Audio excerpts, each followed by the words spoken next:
السلام علیکم حاضرین ناظرین و سامعین، آج کی اس نشست میں میں اپنے استاد محترم جناب منظور احمد صاحب کے ساتھ آپ کی خدمت میں حاضر ہوں، اور آج کا ٹاپک ہے اجتہاد۔ اور اجتہاد یہ اس وقت کا ہے کہ جب برِ صغیر کے مسلمان تقریباً 200 سال کی غلامی، انگریزوں کی غلامی برداشت کر رہے تھے، کرتے ہوئے اس وقت انہوں نے ایک اتحاد کی کوشش کی جب وہ خود غلام تھے۔ تو آئیے دیکھتے ہیں کہ غلامی کے اجتہاد اور آزاد آدمی کے اجتہاد میں کیا فرق ہے۔ اور علامہ اقبال رحمۃ اللہ علیہ اس وقت کے جو مولانا حضرات تھے، جو صوفیہ کرام تھے، جو شیخ یا مشائخ تھے، جو مذہبی پیشوا تھے، ان کے اجتہاد کی تعریف بیان کرتے ہیں۔ تو میں گزارش کرتا ہوں جی السلام علیکم سر، ذرا اس پہ آج روشنی ڈالتے ہیں، کیا خیال ہے اجتہاد میں؟ Please Irshad. ڈاکٹر صاحب یہ جو عنوان ہے نا، یہ ڈاکٹر اپنا علامہ علیہ رحمٰن نے ضرب کلیم جو کہ انہوں نے تقریباً 1934 اور 36 کے درمیان لکھی تھی، خطبہ الہ آباد انہوں نے 1930 کا لکھا تھا، بلکہ اس سے پہلے 6 خطبات کہہ بھی چکے تھے نا۔ ہاں، تو یعنی اندازہ لگاؤ کہ جب خطبہ الہ آباد پیش کیا اور اس کا جو رد عمل آیا، ٹھیک ہے جی جی، اور اس وقت جو یعنی مسلمان سماجی، ثقافتی، معاشی، تہذیبی، یعنی ہر حوالے سے زندگی کے کسی شعبے میں بھی وہ ان کا آزادی کا تصور ہی نہیں تھا، تو علامہ نے قسمت سمجھ کے ٹھنڈے پڑ گئے تھے۔ ہاں، یعنی ان کا نقطہ نظر تھا کہ یہ جو ہماری یہ مروجہ اسلام جو ہے، یہ جو رائج الوقت اسلام ہے، اسی کو ہمیں قبول کر لینا چاہیے۔ آزادی ملی ہے، نماز پڑھ لیتے ہیں، روزے رکھ لیتے ہیں، اللہ اللہ خیر صلی اللہ۔ ہاں، اور اب جو نا علامہ نے بڑی خوبصورتی سے ان کی عکاسی کی ہے کہ وہ 20ویں صدی میں وہ اجتہاد ان کا کس نوعیت کا تھا۔ اچھا، تو آپ یہ سن کے بڑے خوش ہوں گے کہ جی سر، علامہ فرماتے ہیں ہند میں، جی یعنی ہند میں حکمت دین کوئی کہاں سے سیکھے۔ اب اقبال آپ دیکھو، یعنی جو بات سمجھنے کی ہے کہ حکمت دین علامہ کے نزدیک کچھ اور تھی، جو اویلیبل ایگزسٹنگ جو کلچر ثقافت تھا یا مدارس تھے یا یونیورسٹیز تھی، اس میں تو علامہ کہتے ہیں ہند میں کوئی حکمت دین کہاں سے سیکھے، نہ کہیں لذت کردار، نہ افکار عمیق۔ ایک ایک لفظ پر، نہ کہیں لذت کردار، نہ کہیں افکار عمیق، جی، کہ قرآنی نقطہ نظر سے جو ایک سیرت، کردار اور افکار بنتا ہے وہ مجھے کہیں نظر نہیں آتا۔ اب وہ ہو تو اگلے اتحاد کرے نا، تو میں کہاں نہیں ان لوگوں میں صحیح۔ ہند میں کوئی حکمت دین کہاں سے سیکھے، نہ کہیں لذت کردار ہے، نہ افکار عمیق۔ جی جی، حلقہ شوق میں وہ جرت اندیشہ کہاں۔ حلقہ شوق سے مراد ہے یہ معرفت، یہ درگاہ، کہ ان میں جو صوفیہ لوگ جو ہوتے ہیں، مطلب عشق کے حوالے سے وہ زندگی موت سے وہ پتہ، حلقہ شوق میں وہ جرت اندیشہ کہاں، محکومیوں، تقلید و زوال تحقیق، کہ وہاں پر جو انسٹیٹیوشن موجود تھے وہ کس چیز کے مبلغ کے، کس چیز کی تعلیم دے رہے تھے۔ حلقہ شوق میں وہ پر زور دے، حلقہ شوق میں وہ جرت اندیشہ کہاں، محکومیوں، تقلیدوں، زوال تحقیق، خود بدلتے نہیں قرآن کو بدل دیتے۔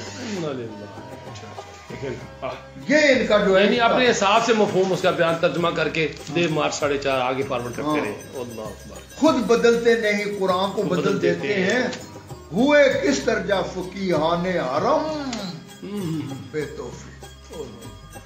اب یہ میں جو کہہ رہا ہوں کہ یہ 1934 یعنی اقبال نے خطبہ الہ آباد 1930 میں دیا تھا، جی جی، اور یہ 34 سے لے کے 36 تک کا کلام ہے۔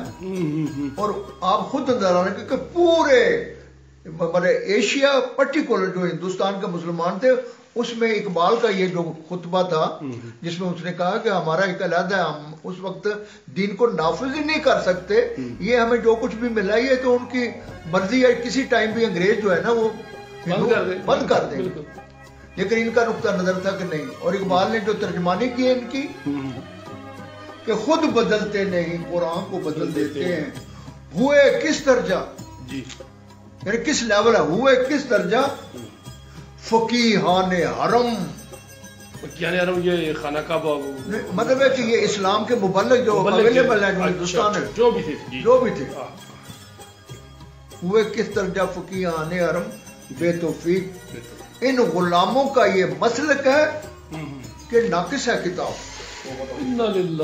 قرآن مجید کو ناقص کہنے لگ گئے ہیں. اللہ، یہ پورا نہیں ہے، کمپلیٹ نہیں ہے، کچھ چیزیں رہتی ہیں جو ہمیں باہر دیکھنی پڑیں گی. ڈاکٹر صاحب کوئی چھوٹی بات نہیں، اقبال نے جو اس کی عکاسی کی ہے، خدا کہتا ہے کہ یہ کمپلیٹ ہے.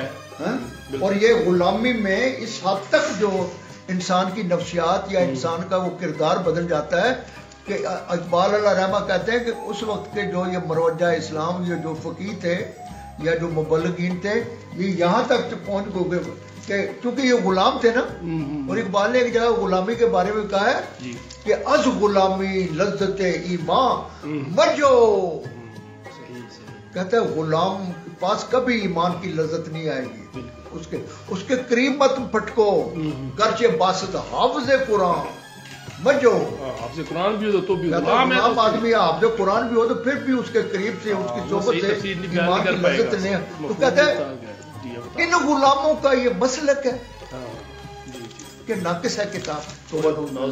کہ یہاں تک چلے گئے تھے کہ یہ قرآن تو جو ہے نا ہمیں جو اوبیڈینسی انگریزوں کی نہیں سکھاتا، اس میں بغاوت ہے، بلکہ غلامی کا ذکر ہی نہیں ہے کتاب میں. یہ اس حد تک کہا تھا انہوں نے. ان غلاموں کا یہ مسلک ہے کہ ناقص ہے کتاب کہ سکھاتی نہیں مومن کو غلامی کے طریقے. یہ دیکھو نا کتاب ان کی ناقص ہو گئی، اس میں تو غلامی کا بتایا نہیں کہ کیسے گزارا کرنا ہے، آداب کیا ہے. آپ خود اندازہ لگائیں یہ اس حد تک پہنچ گئے تھے زیادہ. یہ یعنی 20ویں عیسوی کے تیسری دہائی میں مسلمانوں کے. اور اب جب میں ایز اے طالب علم جب میں تجزیہ کرتا ہوں تو پھر بڑا افسوس ہے کہ جناب نے یہی لوگ جب پاکستان بن گیا تو یہ اسلام کا نام لے کے یہاں آگے اور اب یہ کہتے ہیں اب یہاں اسلام نافذ کریں گے. اور آج تک یہ فیصلہ نہیں کر سکے کہ شریعت کسے کہتے ہیں، کون سا اسلام نافذ ہو، کس کا ہوگا، بریلیوں کا، سنیوں کا، اہل تشیع کا، اہل حدیث کا. جب ان کو کہا جاتا ہے کہ اقبال علیہ رحمۃ تو کہتے ہیں کہ شریعت کا مطلب یہ ہے کس نہ گرد در جہاں محتاج کس نقطہ شرع مبین تو بس. اسلام تو کہتا ہے کہ ایک ایسا سماج بناؤ جس میں کوئی کسی کا محتاج نہ ہو. تو یہ تو کہتے ہیں یہ تو جو کچھ بھی ہو رہا ہے یہ غریبی ہے میری، یہ تو تقدیر ہے، اللہ نے لکھا ہے نا. اگر اللہ نہ لکھتا. اچھا تقدیر کی بھی بات آپ نے کی ہے نا ماشاءاللہ. تو تقدیر میں میں جو سمجھا ہوں، جو علامہ اقبال رحمۃ اللہ کو پڑھا ہے، میرے حساب سے تقدیر جو ہے نا اللہ جو ہے نا جانتا ہے. اللہ تو ظاہر اللہ ہے نا، اس کو پتا تھا کہ میں نے ایک بندہ پیدا کیا ہے 1000 سال کے بعد یہ کرے گا، یا 5000 سال کے بعد یہ کرے گا، یا 50,000 سال کے بعد یہ کرے گا. اللہ کو علم تھا کہ جو چیز میں پیدا کروں، جو مالک تھا، خالق تھا، تخلیق کار تھا، اس کو اس کی حرکتوں، ہماری حرکتوں کا سب کچھ پتا تھا، اس لیے اس نے پہلے لکھ دیا. تو یہ سمجھتے ہیں کہ جو اللہ نے لکھا ہے ہم اس کو فالو کر رہے ہیں، اس کے مطابق ہم چل رہے ہیں. ایسا نہیں ہے. اللہ نے ہمیں پورا اختیار دیا تھا. جیسے کہ حضرت علی رضی اللہ عنہ سے پوچھا تھا ایک صحابی نے کہ جب اللہ نے ہمیں اختیار نہیں دیا ہوا تو پھر ہمیں کیا ہے، جو ہم تو اس کے کہنے پہ کرتے ہیں. اس نے کیسے کہتے ہو؟ کہتے اچھا ٹھیک ہے میرے سامنے کھڑے ہو جاؤ. تو حضرت علی رضی اللہ عنہ نے کہا اچھا جب میرے سامنے وہ بندہ کھڑا ہو گیا ان کے پاؤں کو، کہتے اچھا ایک ہاتھ اٹھاؤ، ایک اٹھایا، دوسرا اٹھاؤ، ایک ٹانگ اٹھاؤ، اٹھائی، تیسری دوسری ٹانگ اٹھاؤ. کہتے یہ تو نہیں اٹھا سکتا. کہتے یار اختیار کے 4 حصے کرو تو 3 حصے کا اختیار تو اللہ نے تمہیں دیا ہوا ہے. چوتھا ایسا جو اختیار ہے وہ اس نے اپنے پاس رکھا ہے کہ تمہاری زندگی کتنی ہے، موت کب آئے گی، اور تمہارا رزق کتنا ہے، اولاد کتنا ہے، وغیرہ وغیرہ. یہ دنیاوی معاملات، یہ چیزیں سے تم سے چھپا رکھی ہے. باقی تو سارا اختیار ہمارے پاس ہے. تو ہم لوگ کیا کرتے ہیں کہ جو چیز آتی ہے وہ سمجھ کے بس جی اللہ کی طرف سے ہے. ٹھیک ہے. اور اقبال علیہ رحمۃ جو ہے نا تو بڑے خوبصورت انداز میں اس کی وضاحت کرتے ہیں جی کہ یہ جو تقدیر جو ہے یہ دوسرے لفظوں میں کہ انسان کو جو اللہ تعالیٰ نے کہا نا کہ میں نے اس کو اپنی امانت سونپی ہے. صحیح.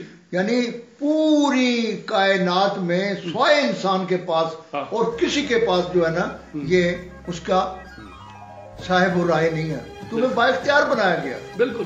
صرف یہ ہے کہ تمہیں اچھے اور برے کی پہچان دے کے تمہیں آزاد کر دیا گیا. بالکل.